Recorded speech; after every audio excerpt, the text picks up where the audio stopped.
The internet isn't a real place, and I think nothing highlights this more than obviously most of the online drama that surrounds video games. So this video, I want to share with you guys why I love Starfield, why I think it's a really, really good game and something that you should consider playing, especially if you like a Bethesda product. But it's not all sunshine and rainbows. It never was going to be, and no game will ever be. But I see people asking, is Starfield as bad as people say? Is this game another failure? And I think when I see those kind of questions, I just have to, I don't know, look at the positive side of it. I have to look at the positive humor in the question in and of itself. Now, let's break it down. Why do I like Starfield? Why is this game not as bad as people are saying? And I think the first thing for me is I connect with this game more than I've ever connected with any Bethesda game to date. This has been such a treat, sandwiched between two other incredible games, Baldur's Gate 3 and Cyberpunk 2020. And those two games alone also, I think, just complement each other. They're all delivering something different. In fact, actually, one of the most connected and interesting pieces is the planet Neon. When you go to the city Neon, then comparing that obviously to Cyberpunk 2077, completely different experiences, but at the same time, I don't know, I just appreciate what they bring to the table. Now, there's going to be plenty of salt to be mined on the internet. We know this. This is just a fact of, unfortunately, the console wars, and you can see that in two different factions. You have the faction of hype jumpers, the people who are like, this is the hype game, this is the big game, this is going to be my be-all ever, one game that I play for the rest of my life, which the percentage of people who that actually ends up being true to, I think, is really, really small. And ultimately, the hype jumpers are always going to end up either enjoying their experience and feeling like their time to money, aspect ratio was worth it. But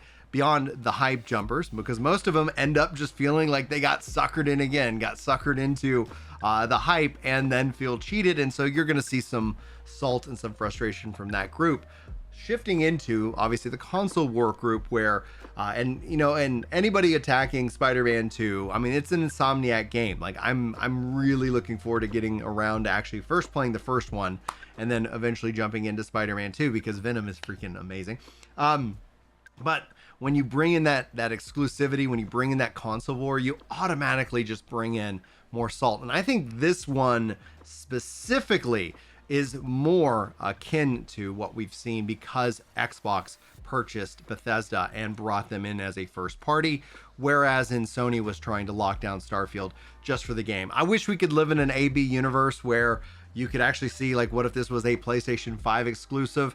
But that doesn't, we don't have that technology at the moment. So speaking of, though, outside like the console wars, it's perfectly reasonable. And the question in my mind should really then be phrased or targeted as, did Starfield live up to your expectations? Because expectations, like if anybody out there is married and watching this, it's the unspoken expectations where you start to find some friction in your marriage, especially if you're newlywed. But it's the same thing with video games. It's the expectations. If you expected this game to be a No Man's Sky, I completely understand how this did not live up to that expectation. But if you expected it to be a Bethesda game, and for me, like, I connect with this way more than I did with Skyrim, way more than I did with any of the Fallout games, this is in and of itself a ton of fun to play. And I just appreciate like everything that seems to go into it. And I appreciate the aesthetics that we all have these vastly different experiences, these different quests.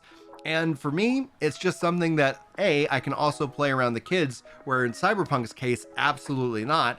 It gives me the ability to sit down, hang out with my kids, play some Starfield. They get to go and watch over the shoulder. We get to be more involved with Starfield as a game. So I think maybe that's also one of the reasons why it resonates over Baldur's Gate 3 and over Cyberpunk 2077. That's not saying that those games aren't marvelous or technical marvels or just absolutely impressive to the nth degree in this case. But when it comes down to the practical reality of when somebody who's got a big family and enjoys video games can sit down and play a game, what do I end up gravitating towards? In this case, it's been Starfield. So I've been enjoying going on the missions. I'm enjoying the characters. I'm enjoying the story. I'm enjoying the bugs. And yeah, and I think that's also all a part of the package and the experience. And so I just wanted to sit down today and say, if you guys are hearing negative things about it and you haven't tried it, it isn't as bad as people say.